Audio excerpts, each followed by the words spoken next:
first lived in Latvia as a diplomat between 1996 and 1999, a few years after Latvia regained independence from the crumbling Soviet Union. I returned to live in Latvia in 2022. This podcast series is based on my observations and experience, with some history and comparisons with my home country of England on aspects of life in Latvia and things to see and experience.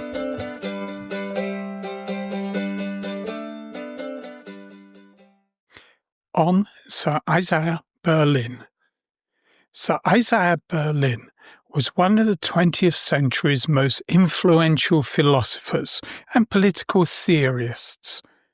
Born in 1909, he spent his formative early years in Riga until 1915 in one of the city's magnificent Art Nouveau buildings. His time in Riga was brief. However, his connection to the city and Latvia influenced his life and academic work. Although Berlin is celebrated for his essays on liberty and his opposition to political extremism, few people know about his Latvian origins. He is commemorated today in Latvia with a now occasional Isaiah Berlin Day lecture by a prominent international thinker at the Latvian National Library.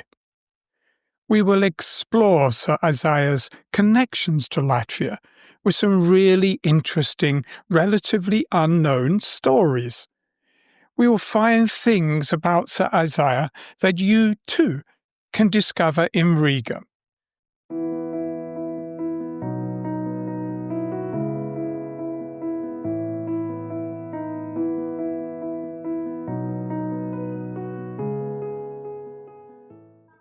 Sir Isaiah Berlin, 1909 to 1997, was a Latvian-born British philosopher, political theorist, and historian of ideas, renowned for his defence of liberalism and pluralism.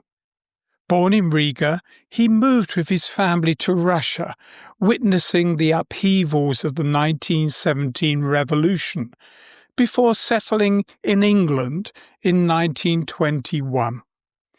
Berlin was educated at St Paul's School, London, and Corpus Christi College, Oxford, where he became the first Jew elected to a prize fellowship at All Souls College, Oxford.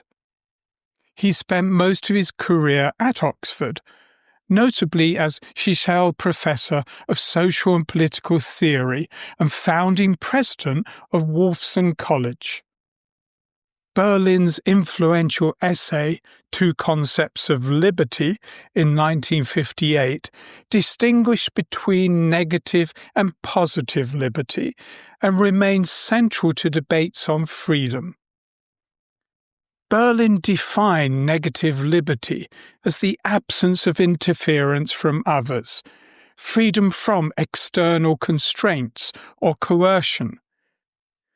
This concept is central to classical liberalism and is concerned with protecting individuals from the arbitrary power of authorities or the state. Positive liberty is the freedom to be one's own master, the ability to control one's own life and realize one's potential. It concerns self-mastery, autonomy, and the capacity to act upon one's free will.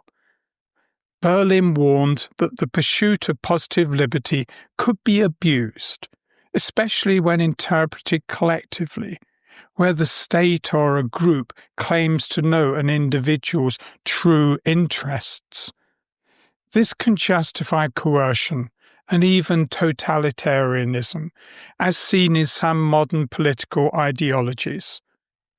Berlin cautioned that, historically, positive liberty has often been used to rationalize paternalism and authoritarianism. He is also known for his concept of value pluralism, the idea that fundamental human values can be equally valid yet in conflict. Berlin argued that negative and positive liberty are valid human ideals, but can conflict and are not always compatible. There is no absolute standard for setting the limits of either form of liberty. Societies must negotiate those boundaries, recognizing the plurality and sometimes incompatibility of human values. Underlying Berlin's work is the idea that true liberty is essential for human responsibility. Only with a degree of freedom can individuals be held accountable for their actions and shape their destinies. Berlin was knighted in 1957 and awarded the Order of Merit in 1971. His legacy endures through his writing and annual lectures held in his honour in Rīga, Oxford and beyond.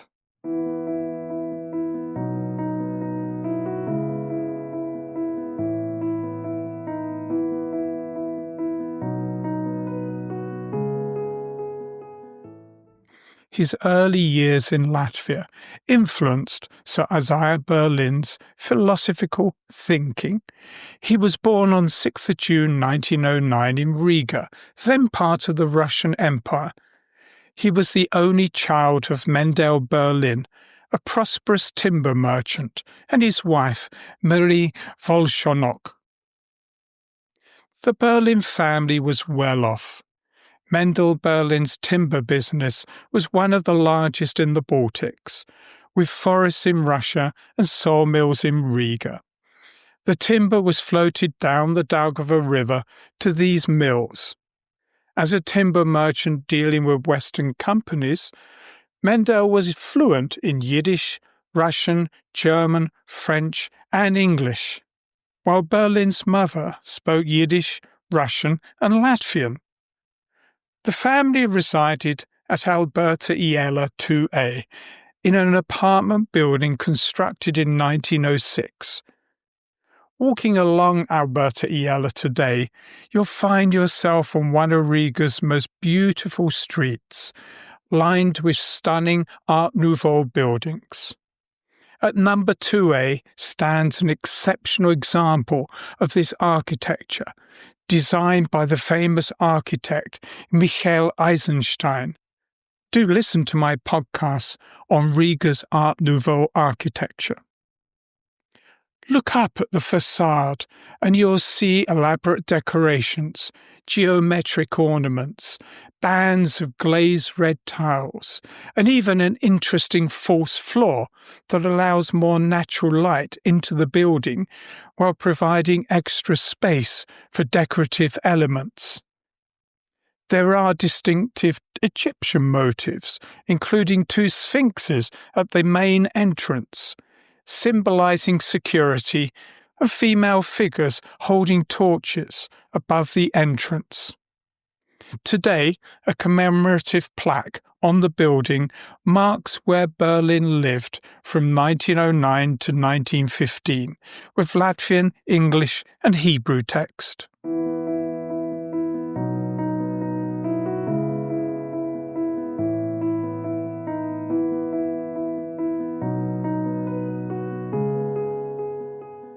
Berlin's childhood coincided with a turbulent period in European history. When World War I broke out in August 1914, life in Riga changed dramatically. The city was blockaded, German armies were approaching, and Jewish residents faced growing harassment from Russian authorities. In the summer of 1915, after losing much of his timber stock in a fire and facing a lawsuit on trumped-up charges, Mendel Berlin left Riga for Western Russia, eventually settling in Petrograd, now St. Petersburg. Young Isaiah, just 6 years old when they left Riga, would witness the February and October revolutions of 1917 in Petrograd. events that profoundly shaped his political philosophy. He later recalled seeing a mob drag a policeman through the streets, an image that instilled in him a lifelong aversion to political violence and ideological absolutism. The chaos of the revolution and the Bolsheviks' rise to power demonstrated the dangers of utopian ideologies, reinforcing his skepticism of historical determinism, the belief that history follows an inevitable path. This skepticism crystallized in his 1954 essay, Historical Inevitability, where he argued that human agency, not impersonal forces, drives historical change. In 1919, the Cheka, Soviet secret police, ransacked the Berlin family home in Petrograd. Mendel Berlin decided to leave Russia, with the family returning briefly to Riga in 1920. By this time, Riga was the capital of independent Latvia. The family lived in considerably more modest circumstances than before, probably at 86 Turbitus Iela, where Isaiah was privately tutored. Their stay was brief, just 4 months, before they emigrated to England in February 1921. Isaiah Berlin never returned to Riga except for a short visit in 1928.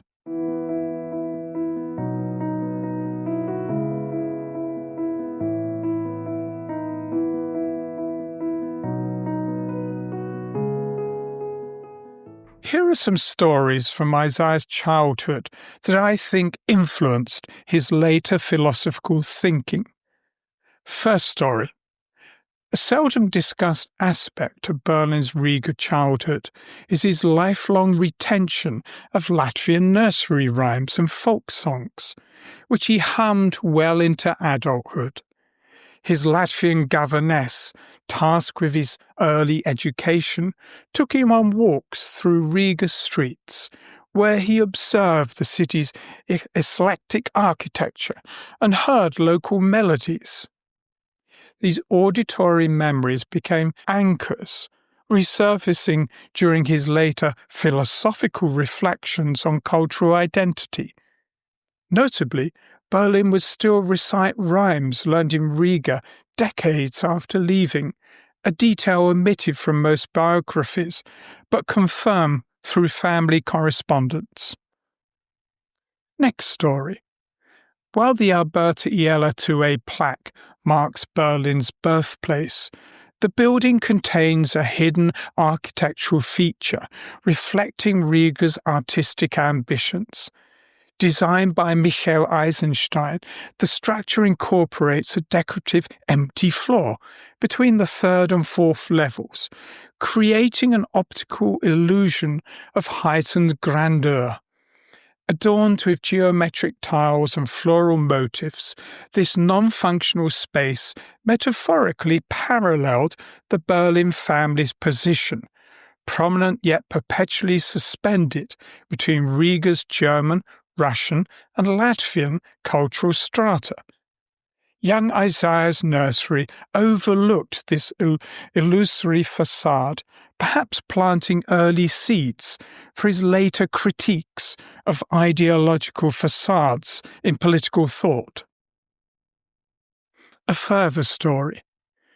Before the First World War, the Berlins participated in Riga's elite summer exodus to Baltic seaside resorts like Dubulti, now part of Jurmala. Family photographs from 1911 show Isaiah, age 2, surrounded by Volshanok relatives in elaborate Edwardian attire against backdrops of wooden villas. These holidays followed rigid social protocols: morning swims in the Gulf of Riga, afternoon promenades along pine-lined boulevards, and evening concerts featuring German lieder.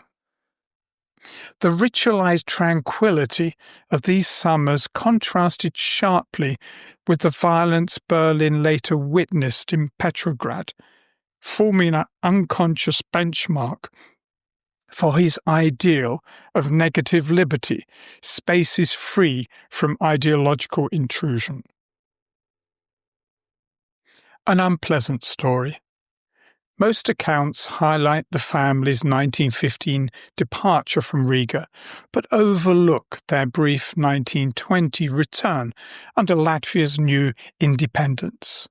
Forced to flee Petrograd after Bolshevik confiscation of their property, the Berlins expected refuge in Riga. Instead, they encountered virulent anti-Semitism at the border. Customs officials tore open Marie Berlin's luggage, scattering underwear publicly to humiliate her, while Mendel faced accusations of Bolshevik sympathies, despite being a victim of Soviet repression. This 4-month interlude at Trbeta 86, a stark downgrade from their Alberta Iella mansion, revealed Latvia's complex post-imperial tensions, where Jewish residents faced suspicion from both Latvian nationalists and remaining Baltic Germans. A nice story. Marie Berlin's unfulfilled artistic ambitions profoundly shaped her son's intellectual development. Fluent in 4 languages, she hosted weekly salons in their Alberta Iella apartment, inviting Riga's Jewish intelligentsia to debate literature and music. Though Marie never published her poetry, she instilled in Isaiah a love for Pushkin and Tolstoy. He read War and Peace at age 10 and arranged his first opera attendance at Riga's German theatre. Her thwarted creativity may have influenced Berlin's later emphasis on self-realization, positive liberty, while her salon culture prefigured his legendary Oxford conversational style. A terrible story. Nearly all of Berlin's Riga relatives perished in the 1941 Rumbala massacres, a fact rarely addressed in his public writings. After the family emigrated in 1921, they maintained correspondence with aunts, uncles, and cousins remaining in Riga.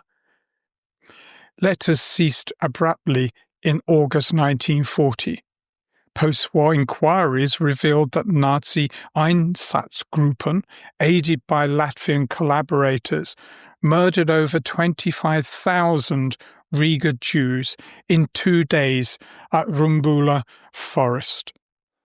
Though Berlin seldom discussed this loss publicly, it arguably deepened his philosophical opposition to totalitarianism and his insistence on moral pluralism as a bulwark against dehumanizing ideologies. An interesting story. Berlin's Riga environment created a 5-language matrix, shaping his intellectual range. Yiddish, spoken with paternal grandparents from Hasiatic Vitebsk, German, language of Mendel's timber contracts, and Riga's merchant elite, Russian, Marie's preferred tongue for literature and home discourse. Latvian, overheard in markets and servants' quarters, and French, taught by governesses as a mark of refinement.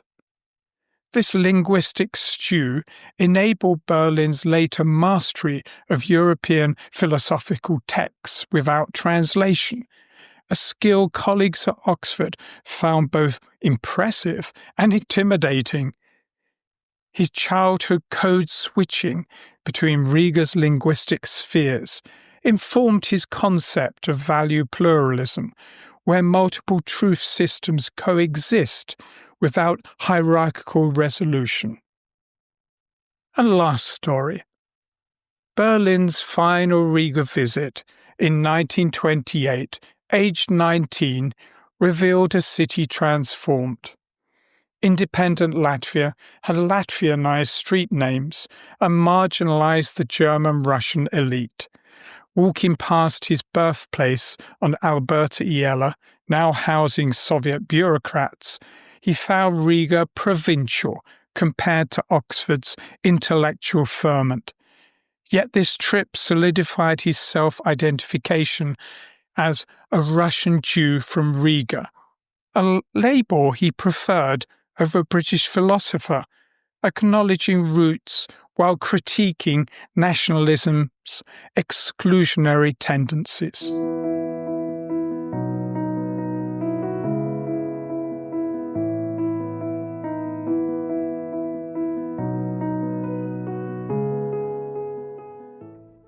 Facing anti-Semitic persecution under the Bolshevik regime, the Berlins fled to England in 1921. Arriving with minimal English, Berlin enrolled at St. Paul's School in London, where he mastered the language and immersed himself in Western literature and philosophy. This transition from the tumults of revolutionary Russia to the stability of British academia sharpened his appreciation for liberal institutions and individual freedom. His experience as a natural assimilator in a foreign culture informed his later defense of negative liberty, freedom from external coercion, as a cornerstone of human dignity.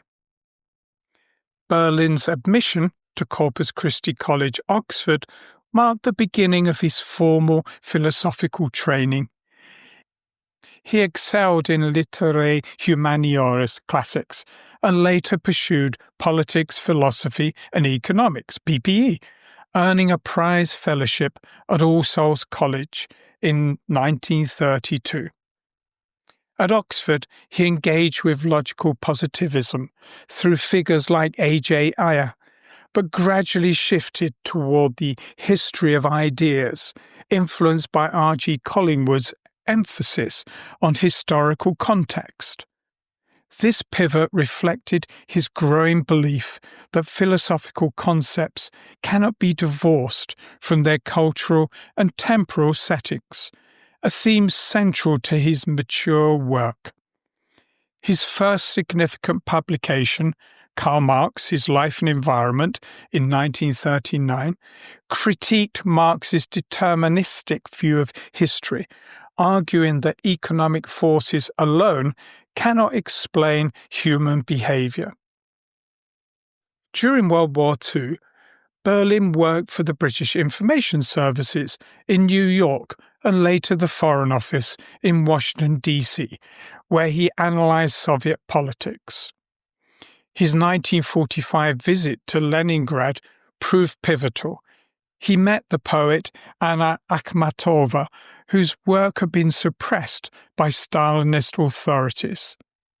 Their all-night conversation, interrupted by Randolph Churchill's drunken intrusion, led to increased surveillance of Akhmatova by Soviet authorities.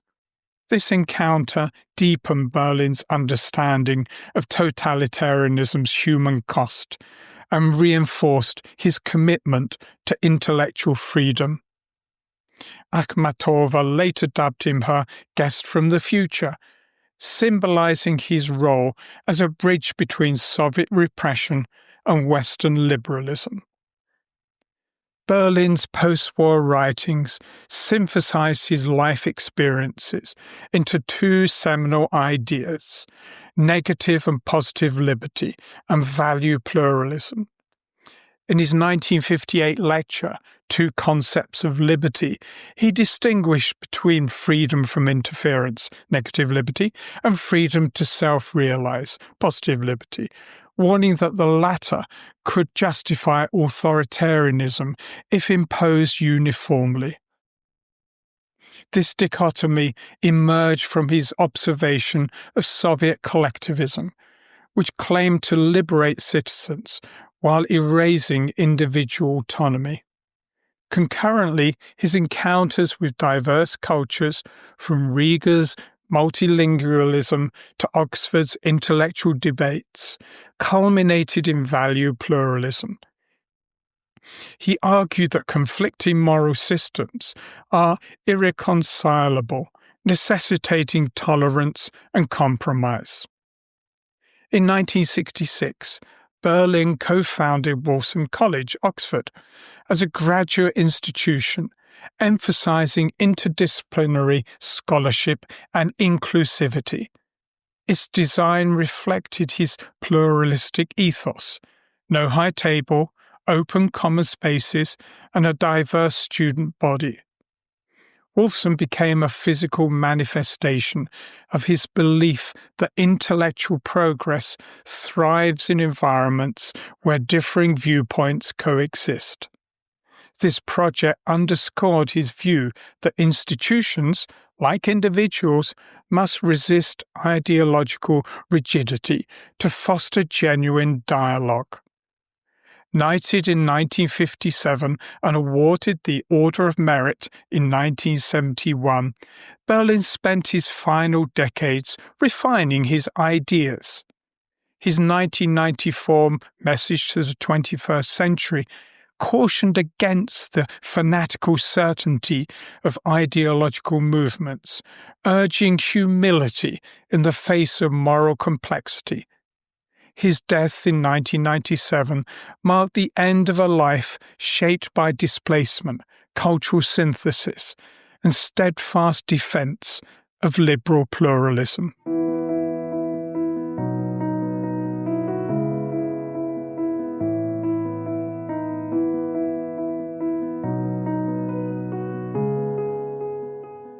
The Humanities and Social Sciences Reading Room at the National Library of Latvia was renamed in Berlin's honour during the 2022 Isaiah Berlin Day celebrations. This space houses original correspondence between Berlin and his Riga relatives, including letters from his aunt Ida pleading for help to escape Nazi persecution. A bronze bust of Berlin, cast by sculptor Anthony Stones, was donated to the library in 2009 during the centenary of his birth. Since 2009, Riga celebrated Isaiah Berlin Day until 2018, then held it again in 2020, online due to COVID, and 2022. I think the 2022 event was the last occasion, which is sad, and the librarian at the National Library was unaware of an event this year. Perhaps this is something that the British Embassy in Riga could take on. In the past, the event has featured lectures by prominent academics and public intellectuals from around the world. The more recent celebrations have occurred at the National Library of Latvia, where the Humanities and Social Sciences Reading Room was renamed after Isaiah Berlin in 2022.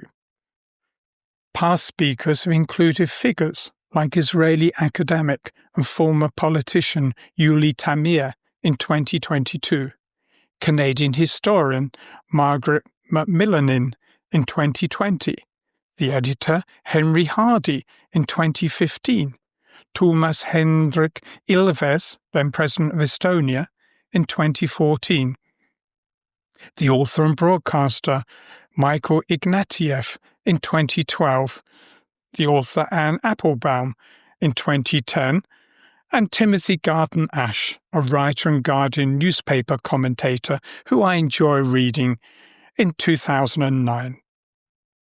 I visited the National Library.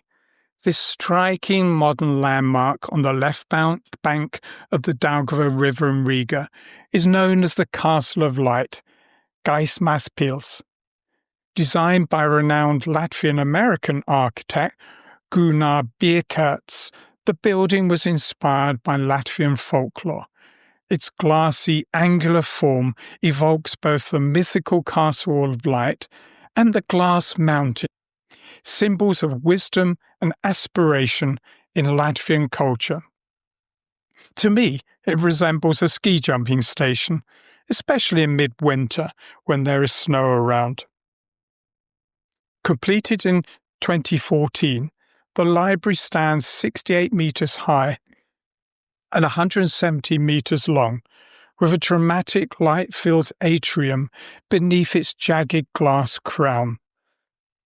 It centralises Latvia's vast national collection, which now exceeds 5 million items, and serves as a hub for research, lifelong learning, exhibitions, and cultural events. The library's opening was celebrated with a symbolic human chain carrying books from its old locations, echoing the Baltic Way demonstration for independence. The Baltic Way was a topic in another podcast episode. Today, the Castle Light is a repository of knowledge and a public venue, embodying Latvia's commitment to culture, education, and national identity. The Berlin collection and his bronze bust are within the Humanities and Social Sciences reading room. To enter the reading room, you require a reader's pass. You must complete an online form or in person at the library, submit a passport-style photo, have an ID card or passport, and the card is issued. About 5 minutes. The National Library staff are super friendly and helpful. I paid my respects in front of Sir Isaiah's bust, had a hushed chat with the reading room librarian, and tried to find the PR handbook in which I have a chapter in the section on public relations, just for fun.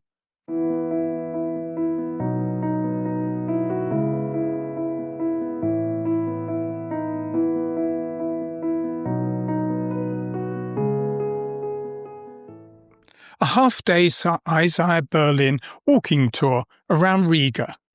First, start at Alberta Iella 2A to see Berlin's childhood home and the commemorative plaque. You'll be greeted by the 2 Sphinx statues standing in front of the building, hard to miss. Then explore other Art Nouveau buildings on Alberta Iella, many of which were designed by the Jewish architect Michael Eisenstein.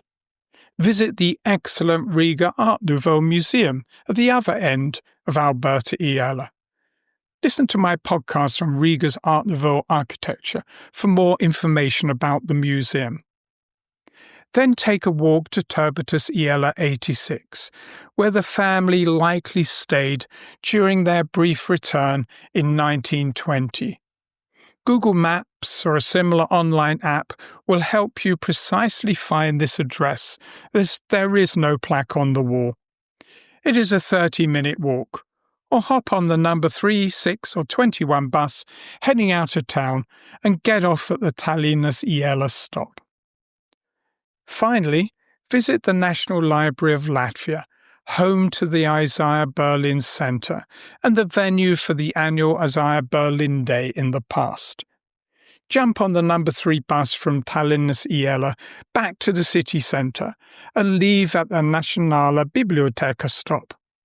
Get a visitor's pass from the information desk. They're very helpful there. Then go up to the floor for the Humanities and Social Sciences reading room. The bust of Sir Isaiah is inside the reading room, which you need a reader pass to enter, but it is close to the floor-to-ceiling glass window, so it can be seen from outside the reading room with just a visitor pass. While at the library, admire the lit display of donated books that runs up to the top of the building. Quite spectacular.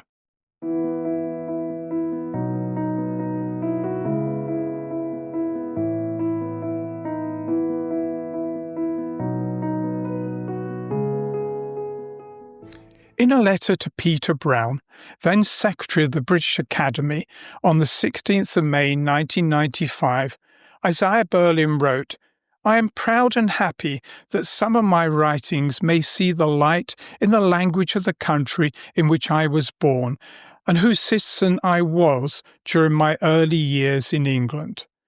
When 1 or 2 of my books were translated into Italian, I was acclaimed as a leading Latvian philosopher. I do not wish to abjure this title, although basically I am afraid that I am an English writer. Still, the town of my birth is dear to me. I have many memories of it when it was a free city, both before and after the First World War. Riga's Isaiah Berlin landmarks, both physical and conceptual, reveal how a 6-year residency shaped one of liberalism's foremost thinkers. From the Sphinx-guarded doorway to his birthplace at Alberta Iella 2A, to the National Library's curated archives, these sites invite reflection on how place informs philosophy.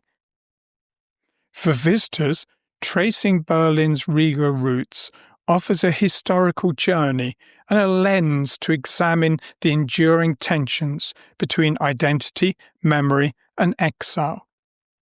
In the present world of political extremism, his work is as important today as it was when he gave his great philosophical lecture in the late 1950s.